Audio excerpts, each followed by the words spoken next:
স্মরণ করো সেদিনের কথা, মানে যেদিন হাসরের ময়দানে আপনাদেরকে উঠানো হবে, যেদিন প্রত্যেক ব্যক্তি আত্মপক্ষ সমর্থনের যুক্তি উপস্থিত করিতে আসিবে। সবাই যাইবেন, আপনি আজ্ঞায় যাবেন। কে কবেন আল্লাহ আমি নামাজ পড়ছি, আমি রোজা রাখছি, আমি হজ করছি, আমি যাকাত দিছি, আমি ব্যস্ত যাবো, আল্লাহ আমার ব্যস্তের সাথ দাও, এইভাবে বলবেন।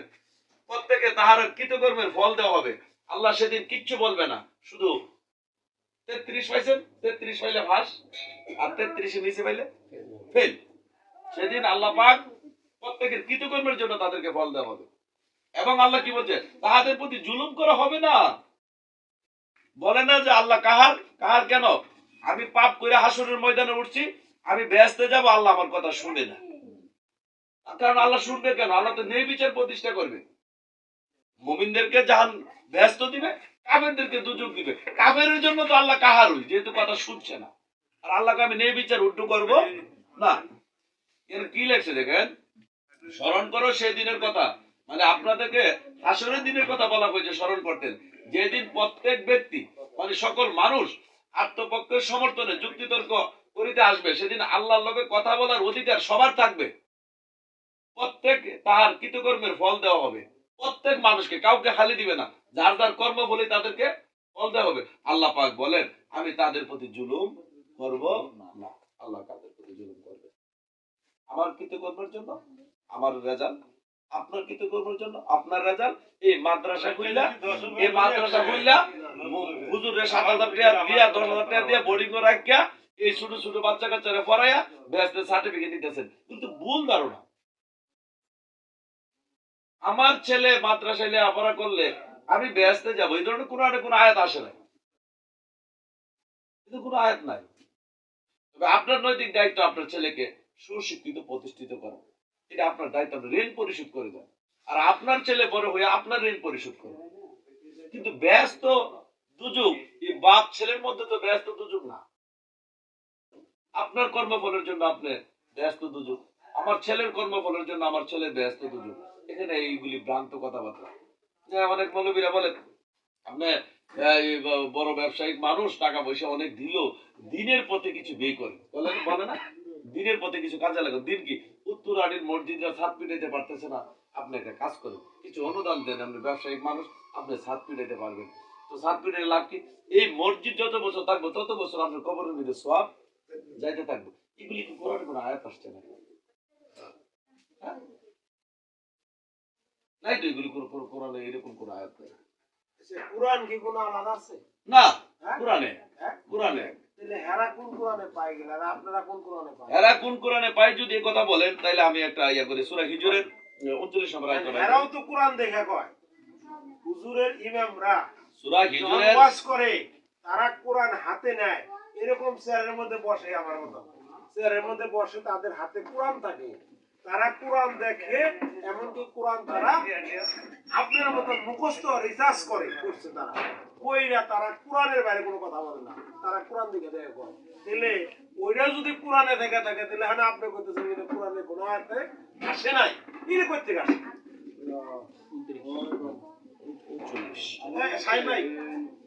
কথা ঠিক কিনা? ভালো লাগছে আপনার কথাটা, দেখেন কি লাগছে। আচ্ছা আমি আরেকটা কথা বলি। হ্যাঁ বলেন। আপনি আমার কথাটা মনে রেখে। আচ্ছা এই যে আপনি বলতেছেন যে লোকা আপনি এই কি করেন মসজিদে দান করেন না, মসজিদে দান করলে কি আপনি বেঁচতে যাবেন? নামাজ আয়াত কোরআনে আসে, নামাজ পড়লে কি আপনি বেঁচতে যাবেন? ঠিক আছে, যদি এই কথা যদি কিনা কোরআনে না থাকে, তাহলে এই হুজুররা আজকে বড় বড় মুফতি আমার মসজিদে মুফতির লোক ই দেই 25,000 টাকা বেতন, তার 25,000 টাকা বেতন দিই আমরা। যদি কিনা সে কোরআন ছাড়া কথা বলে, তো কিনা অবশ্যই কোরআন দেখো। ঠিক আছে, আচ্ছা আপনার বলছি। আর কোরআনের মধ্যে তারা বলে, কোরআনের মধ্যে লেখা আছে যে নামাজ ছাড়া বেঁচে যাওয়া যাবে না। 5 ওয়াক্ত নামাজ আল্লাহ তাআলা এই ইয়ের জন্য, বান্দাদের জন্য 5 ওয়াক্ত নামাজ কি করে দিছে, ফরজ করে দিছে। 50 ওয়াক্ত নামাজ ছিল, সেটারে কি করছে 5 ওয়াক্ত আনছে। তাহলে 5 ওয়াক্ত নামাজ পড়তে হবে আমাকে। কারণ আপনাকে হাদিসে কইতেছে যে না নামাজ পড়তে হইব না, কি করতে হইব তাহলে? আচ্ছা আসেন। আচ্ছা, বলেন কোনটা করতে হবে? এখন আমাকে একটু সুযোগ দেন। বলেন দেখেন সূরা হিজরের 29, আমরা ওই কথাতে যাচ্ছি, এটা আমার বলেন। সূরা হিজরের 29 নম্বর আয়াতে বলল, সে বলিল, মানে ইবলিস বলিল, হে আমার প্রতিপালক। ওই লাগায়ও না লাগায়ও। ইবলিস বলল, হে আমার প্রতিপালক। প্রতিপালক কে? আল্লাহ। আল্লাহ ইবলিস বলল, হে আমার প্রতিপালক। ইবলিস দেখেন সে কিন্তু কাফের, কাফের হওয়ার পরও আল্লাহকে আল্লাহ ডাকছে। হ্যাঁ, হে আমার প্রতিপালক, আপনি আমাকে বিপদগামী করেছেন, মানে আপনি আমাকে কাফের বানিয়ে দিলেন। তোর জন্য আমি পৃথিবীতে মানুষের নিকট পাপ কর্মকে, মানুষের নিকট পাপ কর্মকে সুবন করিয়া তুলব। সুবন মানে কি? সুন্দর করিয়া তুলব। এবং আমি উহাদের সকলকে বিপদগামী করিব। এটা কার কথা? ইবলিসের কথা। ইবলিসের কথা। যদি কথাটা মিথ্যা হইতো, আল্লাহর কোরআনে কি সূরা হিজরের 29 নম্বর আয়াতে আসতো? ইবলিস বলছে যে আদমের কারণে আমি কাফের হইলাম, আদম সন্তানদেরকে নানান সৌন্দর্যের মধ্যে ডুবন্ত রাখিয়া পাপ কাজকে সুন্দর রূপে তাদের সামনে তুলে ধরবো, ধরে তাদের সবাইকে আমি কাফের বানায়া ছেড়ে দিব। এটা কার অঙ্গীকার? ইবলিসের অঙ্গীকার। সেই ইবলিসের অঙ্গীকার থেকে যদি আপনি বাঁচতে চান, তাহলে আপনি ইবলিস যাতে আপনাকে ধোঁকা দিতে না পারে সেই কর্মটা তো আপনি করবেন। সেই কর্মটা কোনটা? করতে খুব বলতেছি, ইবলিস যে কর্ম করে না সেই কর্মটা তো আপনি প্রতিষ্ঠিত করবেন। হ্যাঁ, সেই কর্মটা কোনটা? এটা বলেন। কোরআনে আসছে সূরা আলাকের 19 নম্বর আয়াতে আল্লাহ পাক বলেন, সাবধান, তার অনুসরণ করিও না। যদি ওয়াত্তারিবু, সেজদা করো আমার নিকটবর্তী হয়ে যায়, তবে ইবলিসের সেজদাটুকু কইরো না। ইবলিস কোন সেজদা করে? ইবলিস আল্লাহ বিশ্বাস করে, ইবলিস আল্লাহকে সেজদা করে। সূরা আরাফের 172 নম্বর আয়াতে আল্লাহ যখন বলল, আলাস্তুবি রাব্বিকুম, আমি কি তোমাদের প্রভু নয় কি? সেদিন তো ইবলিসও ছিল। সকল সৃষ্টি সেদিন আল্লাহকে সেজদা করেছিল, বলেছিল ইল্লা রাব্বিকা আলবালা। তখন আল্লাহ কি করলেন? সকলে সেজদা নিলেন, সকলে স্বীকৃতি দিলেন, সকলে ভালো বললে আল্লাহর কাছে প্রকাশিত হইল। তখন আল্লাহ ভাবলেন যে সবাই যদি ভালো, সবাই যদি আমাকে সেজদা করে, সবাই যদি আমাকে প্রভু মানে, তাইলে আমার এই ভালোবাসাটা একটু পরীক্ষা নিরীক্ষা করার দরকার। কতটুকু আপনি দেখেন ইউসুফ ভাই, সাইবুল চেয়ারম্যান যদি এই মুহূর্তে আমার সামনে আসে, আমি তো দাঁড়ায় চেয়ার দিব, কিন্তু পিছন দিয়ে কতটুকু সাইবুল চেয়ারম্যানকে ভালোবাসি, এটা কিন্তু সাইবুল চেয়ারম্যান একটু বাবার দরকার।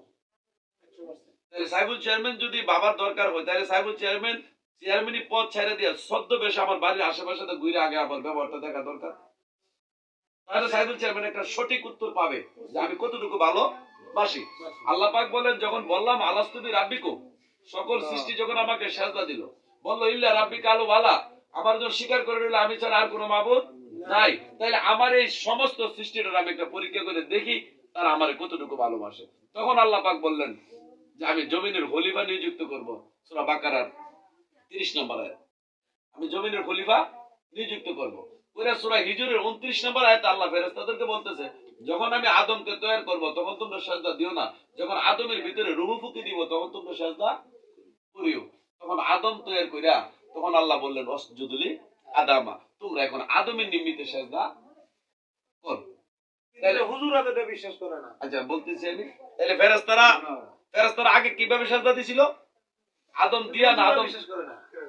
এইদিকে দেখে না, ফেরেশতারা প্রথম সেজদাকে আমার বিশ্বাস করে, আমার সামনে কথা বলায় না আমরা করেন। না করে তো তাহলে ফেরেশতারা প্রথম আল্লাহকে কিভাবে সেজদা দিছিল? ডাইরেক্ট।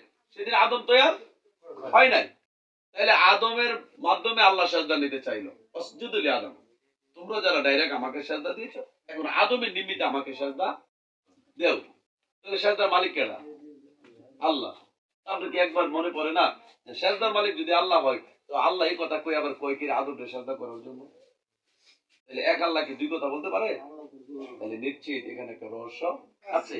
তাইলে আল্লাহ পাক ভাবলেন, আমি সেজদার মালিক, আর আমি যদি আদমকে সেজদা করো, আর এই সেজদা যদি আদম পাই, তাহলে তো শিরক হইয়া যায়। তখন আল্লাহ পাক আদমের ভিতরে গিয়ে ঢুকলেন, ঢুকে কইলেন, অসজুদুলি আদামা, আদমের নিমিত্তে সেজদা করো, কারণ এই সেজদাটা আমি আল্লাহই পাবো, কারণ আদমের ভিতরে আল্লাহ ছাড়া আর কেউ নাই। তখন আল্লাহ পাক বললেন, আদমের ভিতরে যদি আমি থাকি, আর আদমের চেহারাটা যদি আদমের হয়, কারণ সেজদা তো আসছে চেহারা দেখে সেজদা না, তাহলে আদমের চেহারা যদি আদমেরই থেকে যায়, তাও তো শিরিক হয়। সূরা ইনফিতরের 8 নম্বর আয়াত, কি আইয়ুসরুতিহি মা শারাকা বাকা, আমি আদমকে আমার নিজ আকৃতিতে অবয়ব রূপে তৈরি করেছি। আদমের চেহারাটা আমার চেহারা। চেহারাটা কার? আল্লাহ। ভিতরে আছে কেডা? তো চেহারাটা যদি আল্লাহর হয় আর ভিতরে যদি আল্লাহ থাকে, তাও তো শিরিক হয়। বডিটা যদি আদমের থাকে, তখন আল্লাহ বললেন আমি জমিনের খলিফা নিযুক্ত করব। খলিফা হইলো আরবি শব্দ, বাংলা হইলো প্রতিনিধি, প্রতিনিধি হইলো সমান সমান। আমার পরিবর্তে আপনি দোকান চালাবেন, আপনার পরিবর্তে আমি দোকান চালাবো। তখন এই খলিফা নিযুক্ত করলো। আদম জমিনের খলিফা, প্রতিনিধি, আমার প্রতিনিধি।